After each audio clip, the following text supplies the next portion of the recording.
파악하여 부족한 부분을 채워주고 또 너무 넘치는 부분은 줄여주면서 이 균형을 맞추어서 항상성을 유지하는 것이 중요합니다. 암 환우분이 처음에 암 진단을 받게 되면 굉장히 당황을 하죠. 그런데 더 절망적인 게 이 항암 방사선 수술을 했는데도 불구하고 다음에 재발전이 되었을 때가 가장 이 절망적인 이 심정을 가져온다고 이야기를 많이 합니다. 그러면은 왜 이 암이 전이가 되고 재발을 해서 사람들을 또 한 번 더 괴롭히고 이 생명까지 앗아갈까요? 제가 10년 넘게 이렇게 쭉 이 암환원 분들을 보니까 이 사람은 한 사람도 같은 사람이 없어요. 다 개인적인 특성이 다르게 되고 체질 또한 다르다고 생각을 합니다. 성격이 모두 다른 것처럼 일란성 쌍둥이도 외모는 똑같지만 성격도 완전히 다르고 식성도 다르고 기호도도 다 다른 것처럼, 그래서 이 암 환우분들이 좀 집중적으로 지켜본 바로는 이 재발 전이되는 데는 어떤 공통점이 있다는 것입니다. 그래서 그 공통점이 딱 한 가지로 이렇게 이야기하고 정의하기로는 좀 무리가 있지만은, 왜냐하면 이 암은 하나의 요인에 의해서 우리가 계속 이 발생되는 건 아니고, 뭐 환경이라든지 또 스트레스, 성격, 식습관, 또 그 사람이 선호하는 뭐 담배라든지 술이라든지 이런 유해 물질들, 그리고 또 유전자의 변이, 또 후성 유전적인 결함, 이런 여러 가지 복합적인 요인에 의해서 이 전이재발이 일어나기 때문입니다. 그래서 그런 여러 가지 부분을 제가 암체질로 이렇게 이야기를 하는 게 맞을 것 같고, 이 암이 발생한 우리 신체를 일단은 자연의 어떤 잔디밭의 잡초의 비유를 먼저 해봅시다. 잡초의 풀이 암이고, 그 잡초의 뿌리가 우리 몸의 어떤 체질이라고 할 수 있고, 뿌리가 있는 토양이 우리가 살아가는 환경인 것이죠. 이 잡초인 암이 났다는 것은 그 뿌리가 비정상적으로 잘못된 성질을 가지고 있기 때문입니다. 이 뿌리의 어떤 잘못된 성질을 가지고 있게 된 것은 뿌리 자체에 잘못된 것도 있을 수가 있고, 뿌리를 내리고 있는 토양이 오염이 됐거나 어떤 이 환경적으로 온도나 습도나 영향이 맞지 않을 수도 있겠죠. 즉 우리 체질이 암을 유발하는 암 체질인 것일 수도 있고, 토양의 환경이 나빠서 체질은 괜찮은데 주위의 환경에 의해서 계속 몸이 안 좋아지면서 체질이 바꾸어지면서 암이 발생했을 수도 있고, 여러 가지 그런 변수가 있다는 거죠. 어떤 하나를 딱 특정하기는 힘들다는 거죠. 이러한 이제 원인 중에 하나 또 혹은 전부에 해당할 수가 있는 거죠. 어떤 원인이든지 잡초가 났으니 우리는 보이는 잡초를 없애야 되겠죠. 우리는 암 진단을 받게 되면은 대학병원에 가서 수술이나 항암 방사선 이런 표준 치료를 하게 됩니다. 그 치료들의 목적은 무엇이죠? 암을 없애는 것, 즉 잡초를 없애는 것입니다. 잡초를 없애기 위해 우리는 먼저 잡초를 베어버리게 되죠. 이것이 수술요법이죠. 이 잡초를 베게 되면 우선 보기에는 잡초가 없어졌습니다만 아직 뿌리는 살아있다는 거죠. 이처럼 우리는 암에 걸리면 대부분 먼저 이 수술을 통해서 몸에서 암 덩어리를 떼어내게 됩니다. 하지만 현대의학에서 암을 진단할 수 있는 최소 단위는 1세제곱센티죠. 1입방센티라고 하죠.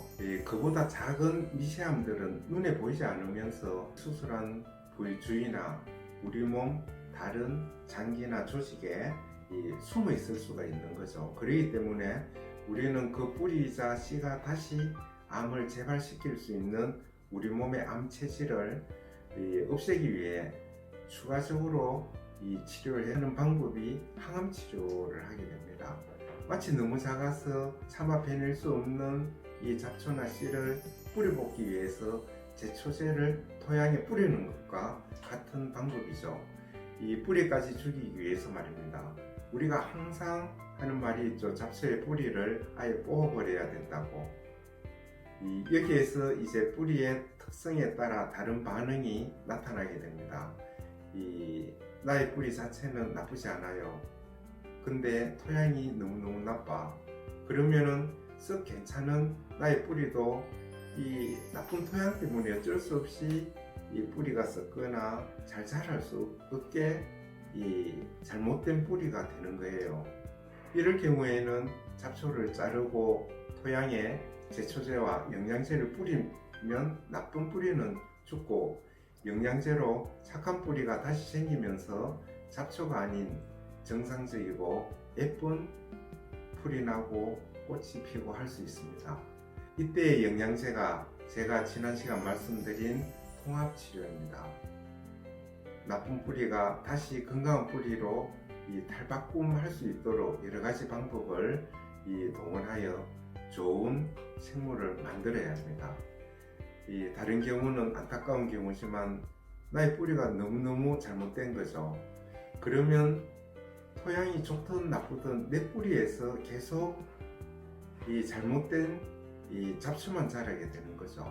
이럴 경우에는 토양에 제초제를 뿌려서 나쁜 뿌리를 죽이려 해도 그 뿌리의 잘못됨이 너무 강하고 공격적이어서 제초제가 이기지를 못하거나 일시적으로는 죽는 것 같이 이렇게 보이다가 오히려 다시 다음에 독하게 살아나는 이런 경우, 심지어는 더 크게 자라나는 그런 경우도 있는 거죠. 암도 이런 자연현상과 비슷하게 나타나게 되죠. 항암치료 등으로 암이 일시적으로 줄었으나 다시 재발하거나 오히려 더 커지고 다른 곳으로 전이되는 경우와 같은 이치입니다. 이렇게 잘못된 뿌리를 가지고 있다면 아무리 풀을 베어내고 또 약을 치고 영양제를 줘도 그 뿌리는 결국 성격을 바꾸지를 못하게 됩니다. 이런 뿌리가 바로 사람에 있어서는 암체질입니다.